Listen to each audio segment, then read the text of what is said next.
Hey, shalom, shalom, shalom, lakam, which is peace unto you all. Hayawam tawab la adam za'ach yakam yawam on chagadol Charlotte, which is good day. This is your brother Yawam from the GMS camp in Charlotte. Nachamatam kaya hamalakat hashamayim kwara repent ye for the kingdom of heaven is at hand. Call halayim la la but now Yahweh bahasham Yahweh shai bahasham rocha kwadash wa mashana la za kwayim nawa wa malaakim sharuch chagadol, which is all praises to our Father Yahweh, which means He exists. Bahasham, in the name Yahweh Shai, delivers in double honors to the elders and apostles of Great Millstone. Zata Hoyam, this is Psalms chapter 1 and verse 1 in the NLT. And it says, "Oh, the joys of those who do not follow the advice of the wicked, or stand around with sinners, or join in with mockers." Reading it again, it says, "Oh, the joys of those who do not follow the advice of the wicked, or stand around with sinners, or join in with mockers." All right, and ultimately, it's going into, the men of the Lord. All right, because, those that walk contrary, to the scriptures are going to essentially, in the end, ultimately have judgment and destruction to look forward to. Whereas those that are essentially following after the scriptures are going to be in a joyful state. All right, and some of those joys, as we got in the NLT, consists of the stability, the true happiness, because the scriptures say, who is as the wise man, who knoweth the interpretation of a thing, a man of wisdom, roughly paraphrasing, he's going to shine, roughly paraphrasing. That shine comes with happiness. It comes with the mindset of abundance. And again, to reiterate that stability, you see, because those in the world, those that are subscribing to the ways of the world are ultimately, currently are in a state of, not knowing what to do, because wisdom again provides for true stability, whereas wickedness had its season. All right, as the scriptures say, the triumph of the hypocrite is but for a moment, roughly paraphrasing, because they had their season to where wickedness was it seemed as if wickedness was thriving, you see, in which you still have people that are given over into that wickedness, you see, but the ultimate end of that wickedness is in a state of despair, sorrow, all right, and being unstable and uncertain in these times, in which, again, those in the world, they essentially subscribe to different ways of life that they that seem beneficial to them in those moments, you see, but ultimately at the end of the night, that tab has to be paid. All right, that's why we're going into Psalms 1 and verse 1. You see, because it says, "Blessed is the man that walketh not in the counsel of the ungodly, nor standeth in the way of sinners, nor sitteth in the seat of the scornful."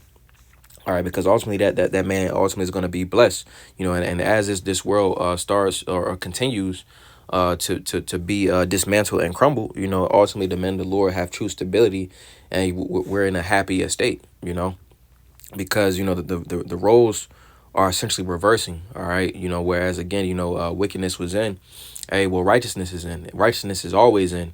You see it, again, it's just that wickedness had its season. All right, we in a season now to where the Lord is reversing those roles. All right, so let me get a couple precepts. Let's get we'll get Micah chapter 2, and we'll get verse 10. And it says, "Arise ye and depart, for this is not your rest." All right, arise ye and depart. Spiritually, it's not talking about actually carnally. It says, "Arise ye and depart." Depart spiritually from this place. All right, the different various captivities that the elect have been scattered. Essentially, the elect in those different places are rising, all right, upon their feet, all right, and departing from the ways that was not beneficial to life. So it says, "For this is not your rest." The different captivities were not meant to be our rest. All right, when one goes into the mindset of the ways that essentially we was taught, coming up, those ways wasn't beneficial to life, and again, to reiterate, those that are given over to those ways and doctrines and lifestyles, essentially, it seems as if they're winning currently, but again, it's going to be a tab to be paid, you see, because the Lord rewards a man according to the doing. The Lord rewards a man according to his doings. All right, roughly paraphrasing. I'm gonna get a quick precept. This is Psalms chapter 28, and we'll get verse 3. Just going into that point. This is Psalms 28 and 3, and it says, "Draw me not away with the wicked and with the workers of iniquity, which speak peace to their neighbors, but mischief is in their hearts." It says, "Give them according to their deeds and according to the wickedness of their endeavors. Give them after the work of their hands. Render to them their desert." And the Lord is a just power.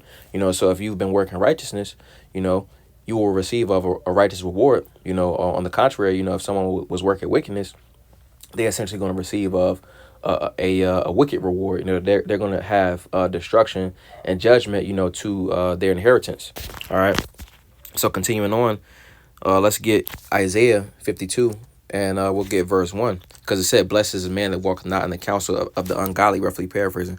So it says, awake, awake, put on thy strength, O Zion, put on thy beautiful garments, you see, because the scriptures, they ultimately beautify us, all right?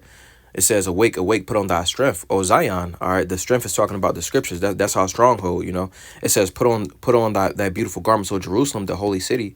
For henceforth there shall no more come into thee the uncircumcised and the unclean. So ultimately it starts with this truth, you see, because in the kingdom we're going to be perfected. All right. Right now we're rehearsing the righteous acts, and ultimately those that are rehearsing the righteous acts are going to be those that's going to be in a blessed estate in the kingdom, first go around, So, continuing on, let's get Galatians. We'll get Galatians chapter 5, and we'll get verse 16. And it says, this I say then, walk in the spirit, and ye should not fulfill the lust of the flesh, because again, going into the man that's going to be blessed, he's going to have walked in the spirit, And it was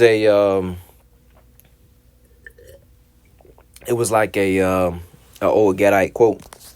And essentially it went into, it said, the two beasts, which one's going to win more? And it's the one that, ultimately is fed more. All right. So pretty much going into the scripture right here, Galatians 5 and 16, it says, this I say then, walk in the spirit, and ye shall not fulfill the lust of the flesh. So if, we are to walk in the spirit, ultimately we're going to receive of the spirit. We're going to receive of life. We're going to receive of that eternal kingdom. Verse 17, it says, for the flesh lusts against the spirit, and the spirit against the flesh, and these are contrary the one to the other, so that ye cannot do the things that ye would. So it's a battle. It says, but if ye be led of the spirit, ye are not under the law. It says, now the works, we're going back up to verse 18. It says, but if ye be led of the spirit, ye are not under the law. You see, because we can't ultimately, keep the whole law. All right. If we're walking after, the things that are going to be advantageous to the spirit, ultimately, we're not putting ourselves under the curse of the law. All right, so reading this, Galatians 5 and 6 or 18, it says, but when you are directed by the Spirit, you're not under the obligation to the law of Moses. All right, so if we're being directed by the Spirit, ultimately, we're going to essentially receive of the spiritual benefits. All right, and again, going into the scripture right here, Galatians 5 and 6 or 18, NLT, it says, but when you are directed by the Spirit, you are not under the obligation to the law of Moses. All right, because again, all right, if we're walking in the spirit, all right, if we are doing the things that we need to do in the spirit, essentially rehearsing the righteous acts, all right, we don't again put ourselves under the being obliged by the law. You see, because scriptures say that if we was to try to keep the whole law, we're indebted to keep the whole law, and we can't keep the whole law. That's why we need a mediator. So we should walk in the spirit. All right, Galatians 5 and 19, it says, now the works of the flesh are manifest, which are these: adultery, fornication, uncleanness, lasciviousness, idolatry, witchcraft, hatred, variance, emulations, wraths, strife, seditions, heresies, envyings, murders, drunkenness, revilings, and such like, of the which I tell you before, as I have told you in time past, that they which do such things shall not inherit the kingdom of the Most High. So I'll continue on in verse 22. It says, but the fruit of the Spirit is love, joy, peace, long-suffering, gentleness, goodness, faith, meekness, temperance. Against such there is no law. It says, and they that are Hamashayachs have crucified the flesh with the affections and lusts. So ultimately the goal is to walk in the Spirit. It says, if we live in the Spirit, let us also walk in the Spirit. So we should be walking in the Spirit. We should be walking and striving, for perfection. While we're not going to get it perfect, we have grace, through our mediator, Yahweh Shai, Hamashayach, so we should be putting our best foot forward, going back to Psalms 1 and 1. All right, because the man that's being described is the man that's walking in the Spirit. It says, blessed is the man that walketh not in the counsel of the ungodly, nor standeth in the way of sinners, nor sitteth in the seat of the scornful. All right. It says, but his delight is in the law of the Lord, and in his law doeth he meditate day and night. So ultimately having the delight in the law of the Lord, the Lord is essentially going to root us, as pursuant to Sirach, the 6th chapter and the 37th verse. All right, but then also that shows true stability. The man that is walking in the ways of the scriptures is going to have true stability. So I just want to go into Psalms 1 and 1 to verse 2. I don't want to Zaza by Naya Apollo as well. That was a beautiful edification to the spirit. Well, I don't want to Zaza. Thumb Yashi Awam Tawab Blue as well. You have a good day. Washalam Lakam, which is peace unto you all. Shalom, shalom.